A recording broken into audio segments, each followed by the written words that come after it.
या ना हो, देखो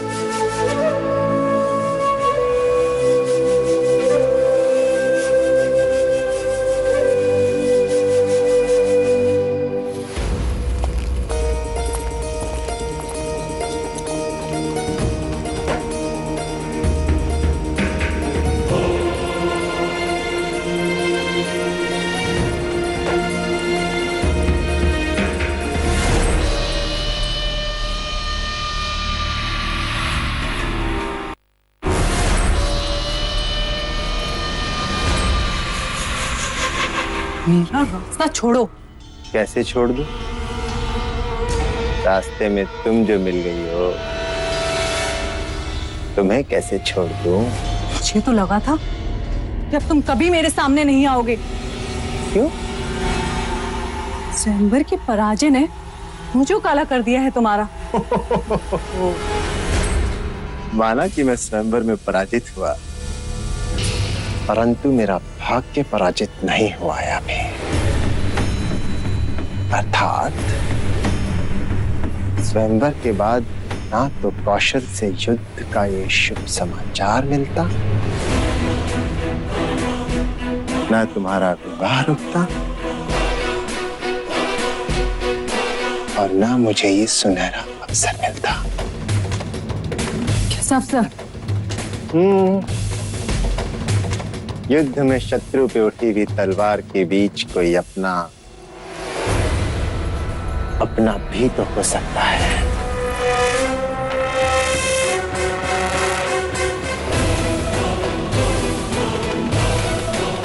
हो सकता है ना?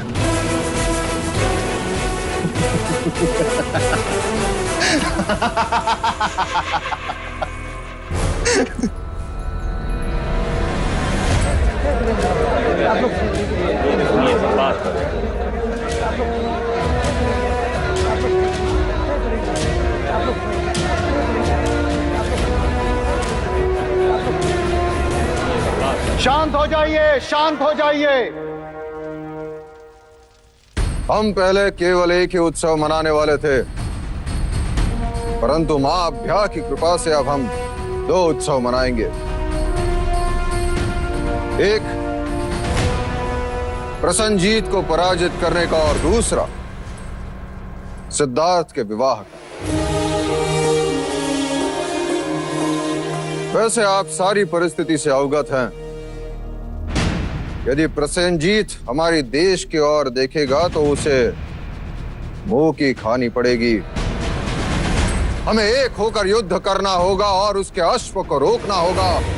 और उसके अश्व को ना रोका तो उसका अर्थ यह होगा कि हमने कौशल का आधिपत्य स्वीकार कर लिया। हमारे पास केवल 2 ही पर्याय है, कौशल का आधिपत्य स्वीकार करें अथवा उनसे युद्ध करें। महाराज, कौशल हमसे अधिक शक्तिशाली है, उसके पास हमसे अधिक शस्त्र है, अधिक सैन्य है और अधिक अश्वबल भी महाराज। परंतु हमारे जैसा साहस नहीं।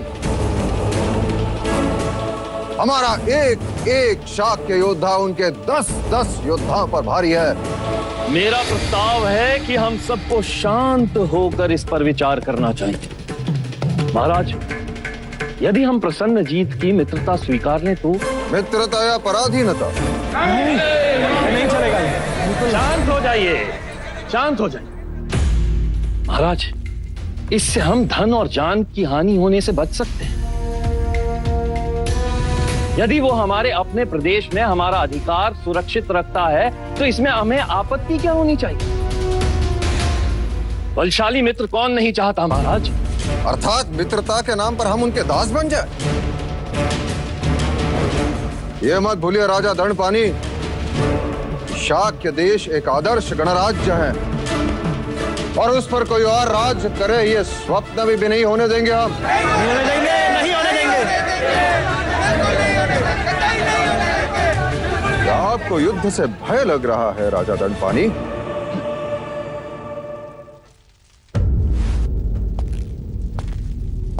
एक सुझाव है महाराज, क्या हम प्रसन्नजीत के सामने शांति का प्रस्ताव नहीं रख सकते?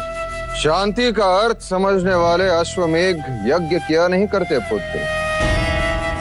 अब वो शांति की बात तभी समझ पाएगा जब वो युद्ध में पराजित होगा। अब केवल एक ही उपाय है और वो है युद्ध। क्या आप सभी मेरे युद्ध प्रस्ताव से सहमत हैं? हम सहमत हैं। महाराज शुद्धोधन की, महाराज शुद्धोधन की, महाराज शुद्धोधन की, महाराज शुद्धोधन की। अब हमें युद्ध के लिए तैयार होना होगा। सारे शाक्य राजा अपनी अपनी सेना लेकर शीघ्र से शीघ्र कौशल सीमा की ओर प्रस्थान करेगा।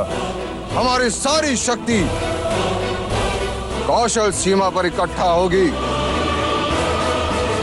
प्रसन्नजीत के अश्व को हम शाक्य देश में घुसने नहीं देंगे। नहीं घुसने देंगे।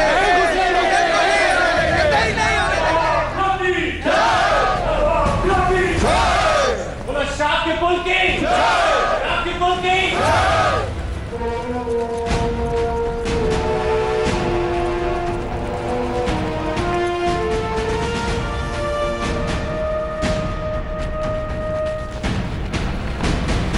महाराज प्रसन्नजीत की जय हो। बधाई हो महाराज, हम बिना लड़े ही युद्ध जीत गए। हमारे और शाक्यों के बीच जो राज्य था, वहां के नरेश आपके प्रस्ताव को स्वीकार करना चाहते हैं। उत्तम, अति उत्तम सेनापति बहादुर। ये हमारी विजय का प्रारंभ है। आइए राजन।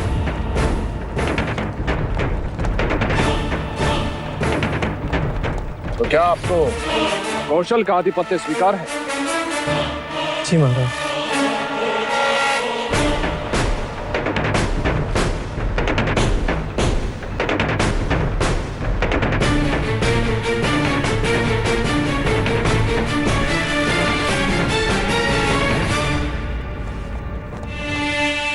ये हमारी तरफ से आपको भेंट। इसे कौशल के राजकोष में जमा करो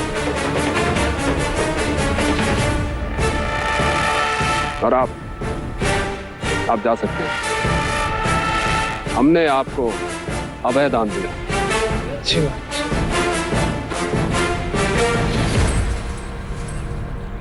मुझे ऐसे छोटे छोटे राज्य नहीं, बड़ा देश चाहिए। हमारा अगला लक्ष्य है शाक्य देश, कपिलवस्तु। महाराज, शाक्यों को पराजित करना इतना सहज नहीं है। वो बड़े शूरवीर हैं और उनमें बड़ी एकता है। पर हमने फूट डाल दी और उनका एक राजा हमारा साथ देगा। और एक बड़ी दीवार को गिराने के लिए एक दरार ही पर्याप्त है।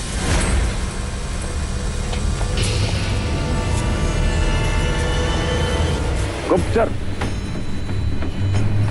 हमारा ये संदेश उस राजा तक पहुंचा दो। वो अपनी सेना को शुद्धोधन की सहायता के लिए नहीं भेजेगा। हाँ, उनसे कहना कि कौशल का साथ देने पर हम उनसे अच्छी तरह से मित्रता निभाएंगे। जी महाराज।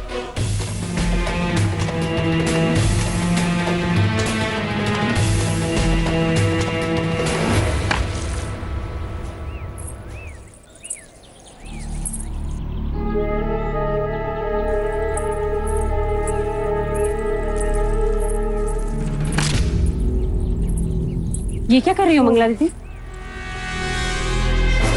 इतने सारे श्रीफल? पूरे 10 सैकड़े। पर किस? क्योंकि इतने जाप जो करने हैं। जाप? पर क्यों? जो काम आपको करना चाहिए महादेवी, वो मैं कर रही हूँ। मानो आई बला को टाल रही हूँ। इतना बड़ा अपशगुन है कपिलवस्तु के लिए। अपशगुन? कैसा अपशगुन? शाक्य कुल की औरतें बातें करने लगी। मुझे अच्छा नहीं लगा, परंतु क्या करूं? मैं तो नाम लेने से भी डरती हूँ।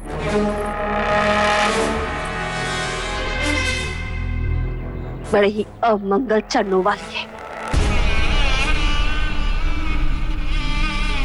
अरे सिद्धार्थ से इसके विवाह की बात क्या चली? देखो युद्ध छिड़ गया।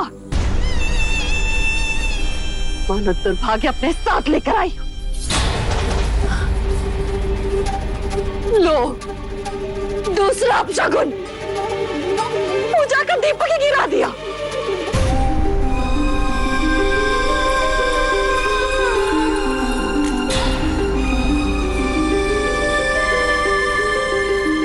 यशो, जानती भी हो तुम क्या कह रही हो मंगला दीदी? यदि देवदत्त के साथ यशोधरा का रिश्ता होता तो भी ऐसी ही बात कहती। केवल बात ना करती, रिश्ता तोड़ के दिखा देती। दया आती है तुम्हारी सोच पे मंगला दीदी। कल तक जिसका नाम लेकर तुम्हारी जीवा सूख जाती, जिसके साथ अपने पुत्र के विवाह के सपने देख रही, एक ही रात में वह अपवित्र अमंगल अपशगुन हो गई। और नहीं तो क्या महादेवी, हाथ कंगन को दर्पण क्या? देख लो यशोधरा के पद चिन्ह।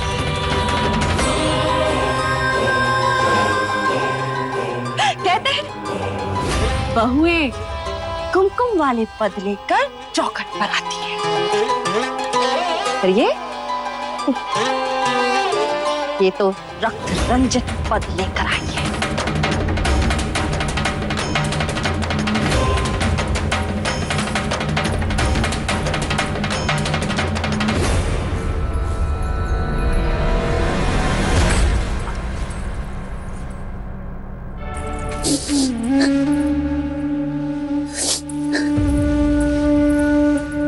यशो,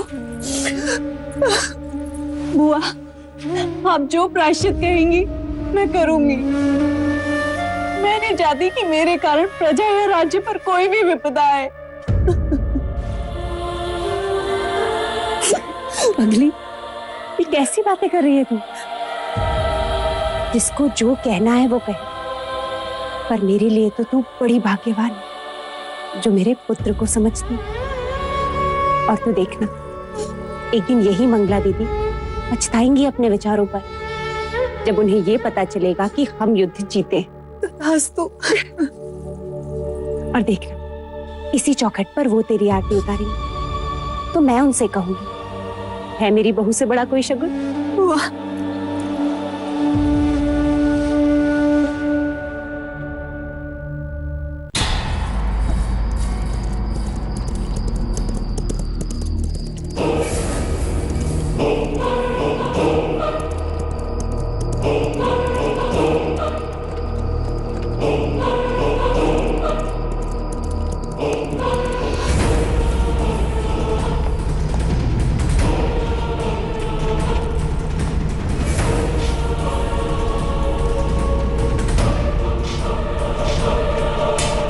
महाराज की जय हो।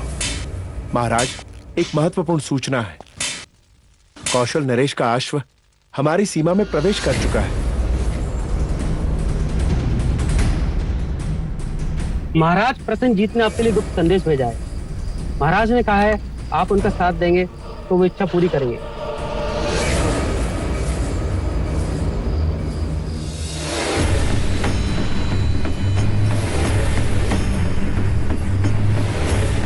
हमें प्रसन्नता हुई। अपने महाराज से जाकर कह दो कि उनकी मित्रता हमारे लिए प्राणों से भी अधिक है। उनके आदेश का पालन करो। जी।